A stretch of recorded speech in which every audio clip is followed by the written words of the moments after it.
2 chats with Derrick Reimer in the same week. 2 times a week. How did I get so lucky that I get to talk to Ben again?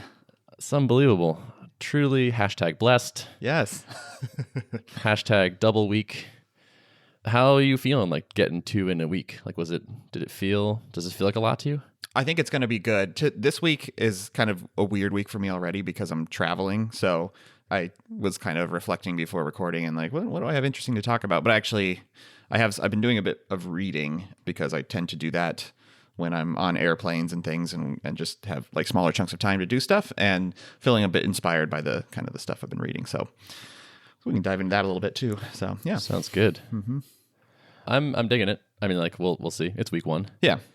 Certainly. But yeah, we'll see how it feels. Mm-hmm. Do you want to just get some stuff out? Sure. Yeah.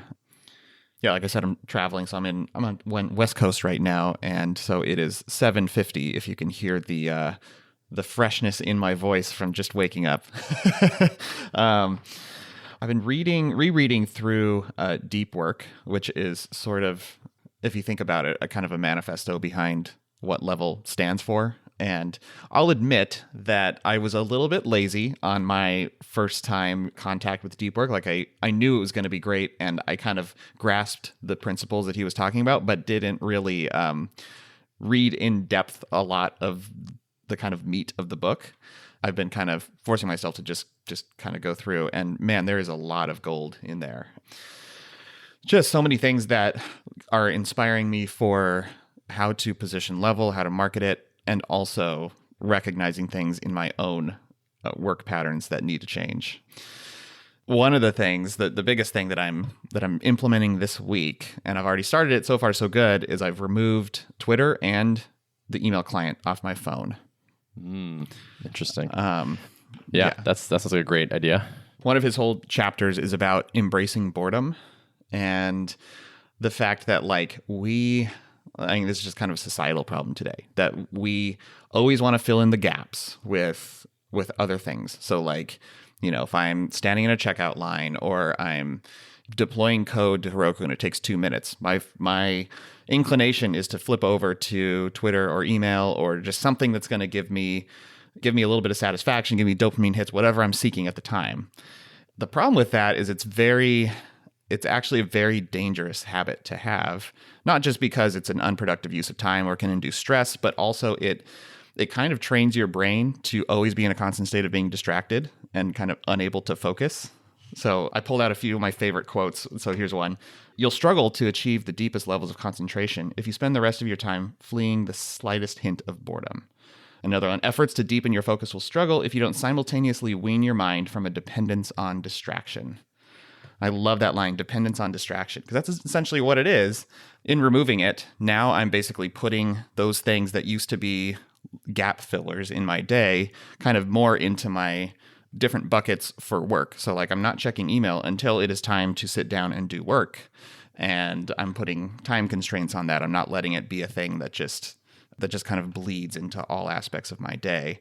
And so far, I feel like I'm already feeling less stressed, more in control of my day, which is, it's kind of an amorphous thing. What does it mean to take control of your day? But I think part of it, piggybacking off of like what Sebastian had to talk about with ultra working, is like being just more mindful, planning your day, letting you control your day as opposed to your day kind of taking control of you. And I think it's going to be really good. So nice. I like it. I'm curious how you maintain this in week 3, 4, 5. Yep. Because I've done the same thing and be like, this is amazing, it was the best, and then like it creeps in, and so it's like, how do you do resets like a little bit later on to like stick with it? That's a hard question. I don't know. I feel like if I'm able to essentially train my brain not to depend on these things, can I actually get back to a place where I have them on my phone? Because it would be convenient to be able to conduct some work on my mobile device. It's basically just a second computer of mine. The problem is I'm hooked right now, and so I can't be trusted with these things. Like I don't know. If I train myself enough to like not have an instinct of like, I'll just pull out my phone in this moment of potential boredom, then I might end up putting them back on. I don't know. We'll see. Yeah, that sounds tricky. Like, yeah, email would be hard for me to live without on the phone because sometimes you want to look up, like, what is my confirmation number from the whatever. Right. Yep. But then that's how it kind of sneaks in. Mm-hmm. Yeah, this is tricky. Yeah, well, I'm looking forward to hearing updates on this. Also, the thought that popped into my head is like, send a copy of this book to everyone that buys Level. Yep, totally. Like, it will endear you to them. It sort of is your manifesto writ large. Like, it just feels like a nice fit there. Yeah. Totally. And I've kind of thought about that already. Like, how can I work this in? Like, even if I end up doing eventually like more kind of outbound sales or something like that, I could see this totally being a strategy of like, I'll introduce myself to you by sending you a copy of this book that I think would be really interesting. Yeah, totally. So. I like it. A personalized copy with a handwritten note from Derrick and the front cover sounds like an awesome kind of like way to stand out to the people. Totally. I take that. Cool. I'm into it. I don't know. There's just so much in there about kind of the research behind like what's happening in the brain when it's in this steady state of distraction and lack of concentration. And so it's giving me a lot of fodder just to like explore as I kind of think about how to position Level on my marketing site. And so one thing that I'm planning to do soon, I talked about a little bit last time, is I want to try to recruit kind of the next wave of paying customers for Level. Tease out the people who are most, feeling the pain the most, willing to put down some money and start using the product. I have held off for now emailing the list because I think a lot of the people who have been sitting on the email list have been there for a little while. They may not fully remember exactly what Level is. And so I want, in making kind of new contact with some of these folks, especially the ones who are a bit cold on the list, I want to be able to put a strong foot forward on reminding them what Level is and why they should care about it. And I feel like my marketing site today is kind of the narrative that kind of explains how the product works.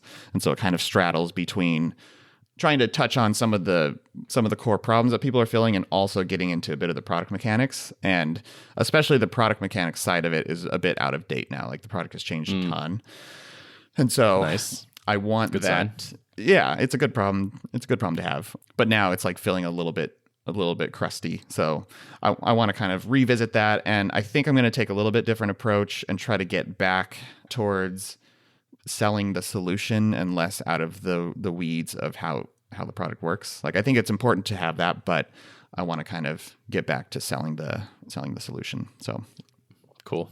Sounds good. Yeah. I almost want to like book club deep work with you now. Oh, yes. You should totally read it. Have you read it cover to cover? No, I have not. Okay. Yeah. I read like the first third of it or something. Mm-hmm. Yep. And then I got distracted by Twitter. Exactly. Yeah. Oh, another thing I want to note that I think, I guess sort of inspired by deep work too, is like, I'm trying to think of learning as a valid category of work that I allow myself to do during the day, which is kind of weird to think that like, it makes total sense on the one hand, but for whatever reason, I just always relegated like reading a book like Deep Work to evenings or kind of the periphery of the day as opposed to the core part of my day. And that I think is a problem. Like if I'm only thinking of writing code or writing copy or something as quote unquote real work, then I'm really selling myself short, So yeah. Who's really good about this is Spencer. He'll just like have a book that's like relevant to the work that he's doing and kind of takes breaks that way. It's just like, okay, write code for a while. And then you're like, I'm kind of sick of being at my standing desk and writing code. Like lay down, grab that book, read a half a chapter, and then like get back to it later. That's so good. It's a really good habit. It's a entirely productive use of time. Every time I do this and I power through a book and start really not just like sipping a page or here or there from it, but like actually powering through it. And I always end up, if it's a good one, I always end up like all kinds of thoughts. I'm jotting down notes like crazy. And it's just kind of like getting a lot of wheels turning. And so and that happened again to me yesterday as I was just sitting in a coffee shop reading Deep Work in the middle of what was going to be my work day. And I'm like, why am I not doing this more often? This is an entirely valid use of work time. So it's also good practice, I think. I used to be able to like sit down with a book and read for like 3.5 hours. No problem. And I would did it a lot, like when I was a kid, before I like learned, like habituated myself to distraction. I would spend an afternoon that way sometimes. Like, oh, it's raining, can't go outside. I'm just going to read for hours. And I would get completely absorbed. and it was amazing. And now it's like a struggle for me to read. Like my best results, like I get in bed, like once I've like been like, okay, no more screens for the night, lights are dim, I'm just going to read for a while. But then that's like my like falling asleep routines. Like I only get like 20 minutes before I start getting so tired I fall asleep anyway. But like the skill of like during the day, sit down for an hour and read a book without thinking like, oh, like let me do this or how's that going or whatever. Like, man, it's hard now. Yes. Again, another thing Cal Newport points out is that like this, we think of like concentration, being able to focus, being able to concentrate, like what it requires to actually sit down and read for a while. We think of that as like, oh, it's just a habit I need to form. But he's like, it's actually not just a habit. It's actually, you need to train your brain similar to training your musculature. You know, like it's something that takes practice. You have to start limited, and you won't be able to probably do it effectively from the get-go, but you need to work up towards it. And so it's basically a skill that a lot of us have lost, me included, kind of the ability to go deep and focus. And this is a very salient point for level 2. It's like, I think I really need to be thinking about how to, I'm selling software, but I'm really selling a new way of working. And so what other things do I need to be producing and bundling with the software to help people get back into this mindset? And maybe part of it is like when you buy a level, you get a certain number of copies of Deep Work or something like that. You know, like yeah, man. I mean, you need the level academy basically. Yeah. Like I feel like you're trying to build a movement as much as a software product in a way. Mm-hmm. I don't know. That might completely change my pricing. That might completely change the way that I allow people to sign up. Like it's going to affect a lot of things, I think.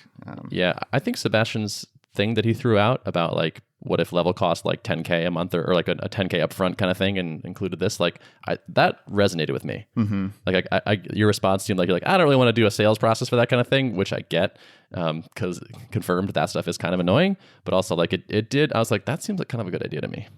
I wouldn't write that off just yet. No, I'm definitely not. And I think, I think in a perfect world, like to keep the services component, like the human services component to a minimum for me would optimize for what is fun for me as the founder, And so I kind of need to keep that in balance. Like I want to be as far to that side as I can be, but I also wanted to obviously execute on this business the best possible way I can. So, or another maybe even better way of framing that is you want to give your customers success. Yes. So if you just give them a software product, maybe that gets them successful, but like what else can you give them that increases those odds even more? Yep, exactly. That's something I've been thinking about recently of like kind of like our mission. Like this came to me because I was like working on our onboarding campaign where it's like, okay, what email should we send people and what should they say? And my first crack at this was like, I need to tell them all about Tuple so they know how to use it well, so they like the product.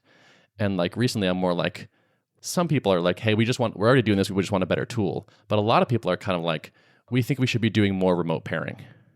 And one of the things that makes us annoying is that we think the tools are not very good. But there's a lot of other things that keep people from doing successful pairing. And so just like making it all about Tuple is kind of nearsighted in a way. Mm-hmm. Mm-hmm. You're selling a solution to an underlying problem. And the problem is not, for most people, it's not that I'm looking for this exact tool to fill a slot in my set of tools I'm using. Some people are some like people that, and that is some of our customers for sure. Like they're like, we already do this, we just hate these tools. So like sometimes that's fine, but I think a lot of the time it's like the VP of engineering is like I can't hire enough people locally. We have to start supporting remote developers. I need to make sure they feel connected, and we have a complex code base, so they have to get up to speed. And I want them to understand our like how we do things.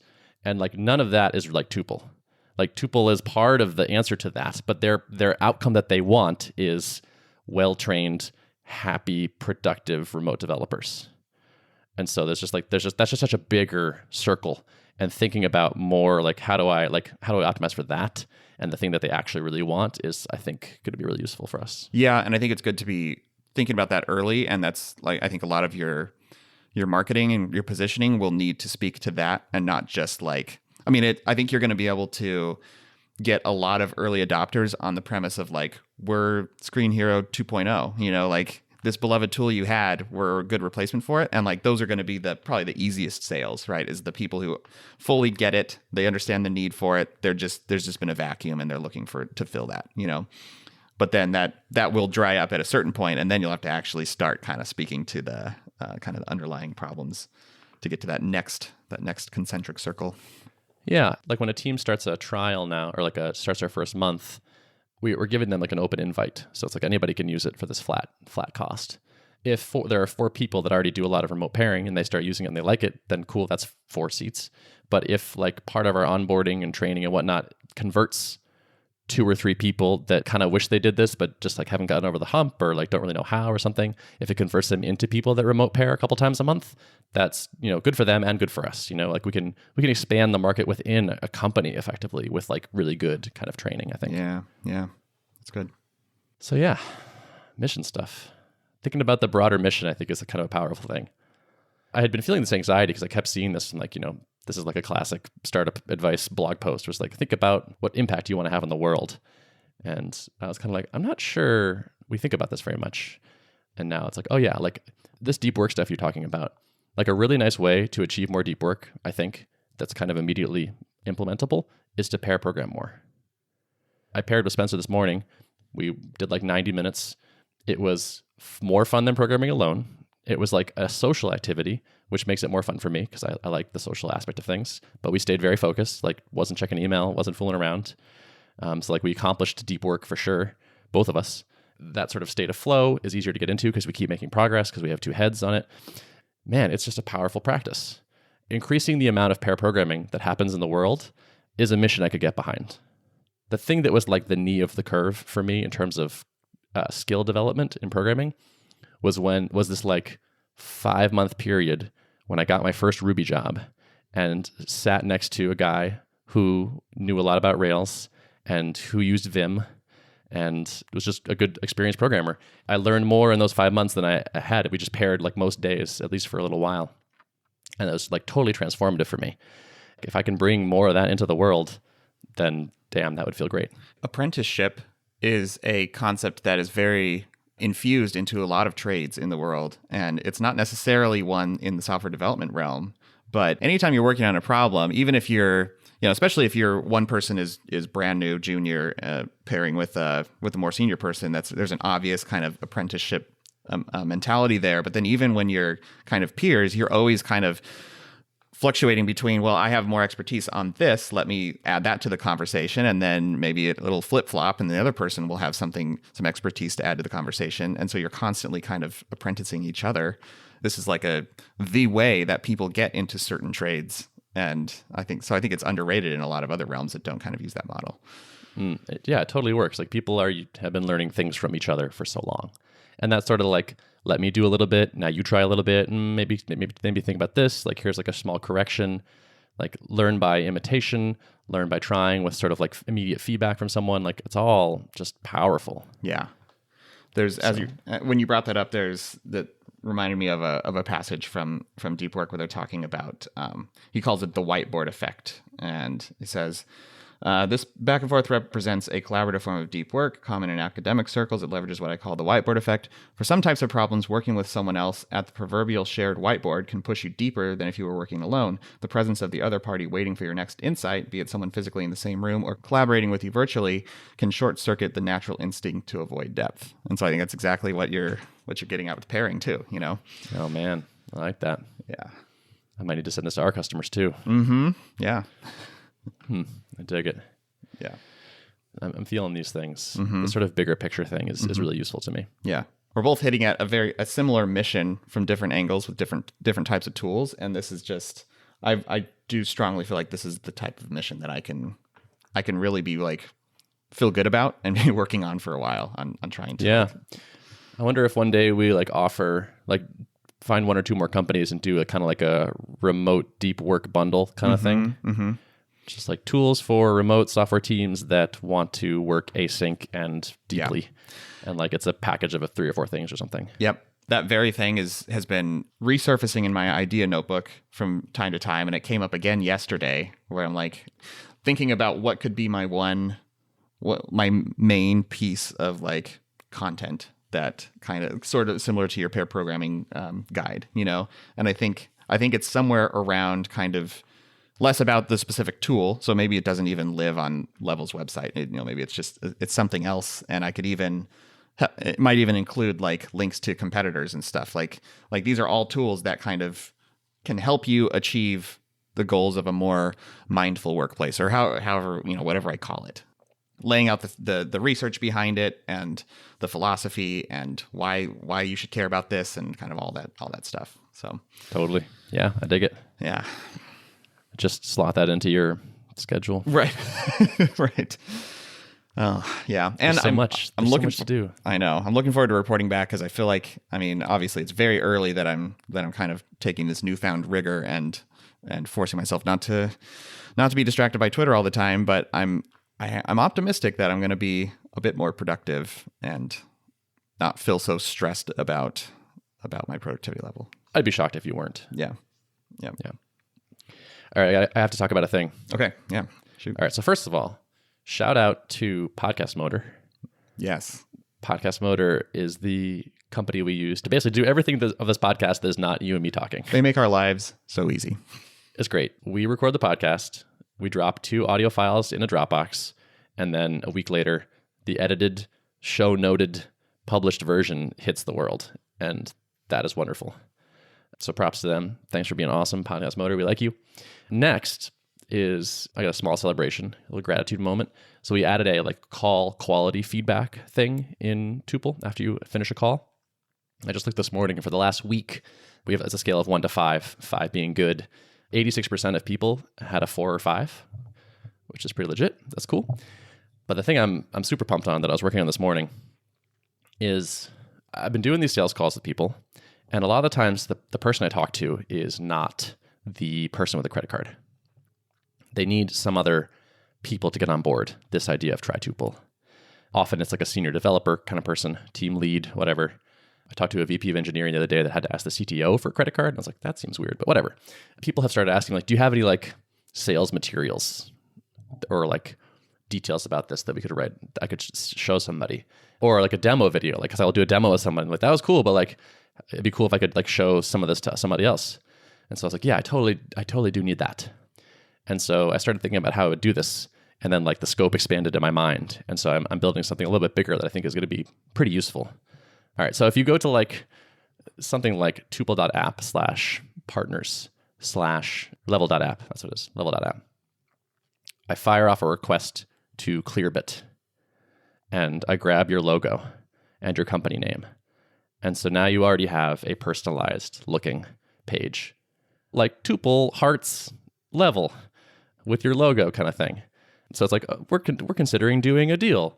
Or getting Tuple so we can have these benefits. And so listing some positive things. Here are some tweets of people saying nice things. Here's an FAQ section that people often ask about. Also, I am querying which people with a level.app email address are already on our mailing list. So I have a section now which is people from your company have asked to hear about Tuple already. And here is, then I fire off requests to Clearbit to enrich those things. And so it's Derrick Reimer and your picture, employee number 2 and their picture. And so I can actually show social proof of people from your company are already interested in this thing. Mm-hmm. That's fascinating. Right?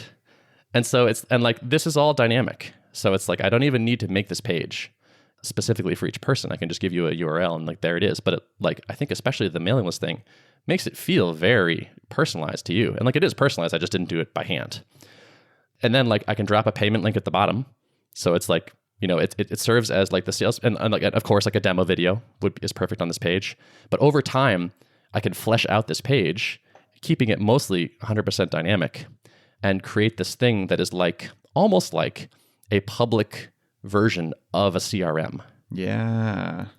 It's like a personalized CRM landing page to try to close the deal. That's fascinating. I could also eventually, I can even increase the sophistication a little bit, and maybe I have 4 or 5 key value propositions for Tuple, and I just pay attention to which one resonates the most on the demo with someone, and then I click a button and say show this one kind of thing, and tailor it a little bit with a little bit of manual human stuff. I think this is going to help a lot. I'm really excited about this idea. I woke up at 5 a.m. the other day and couldn't stop thinking about it. Mm-hmm. So this ties in with another book that I've been kind of skimming through. It was shared to me by a salesperson, a friend of mine. It's called The Challenger Sale. And it analyzes salespeople and who proved to be most effective after the most recent recession, and like what are the characteristics. So it kind of puts them into different buckets. And there's some things that are counterintuitive about, like, well, you would expect maybe the relationship builder type of salesperson to be more effective because they kind of develop a tight bond with the customer, but they've actually proved to be one of the least effective archetypes. But the one that proves to be generally most effective, whether the economy is up or down, is the challenger archetype. And like two of the core competencies of this type is the ability to teach and challenge the customer. That's where the challenger part comes from, and kind of push them outside their comfort zone, and to tailor the message to what they care about. In effect, you're hitting both of those things really hard. You're tailoring with kind of enrichment, and especially when you mention that, like, oh, they care more about this thing, and so that's what I'm going to present to them on their customized sales page, basically. And then the teaching component of, videos or whatever else you're including there. Plus, I mean, I feel like the added benefit of that social, these people in your org are already interested.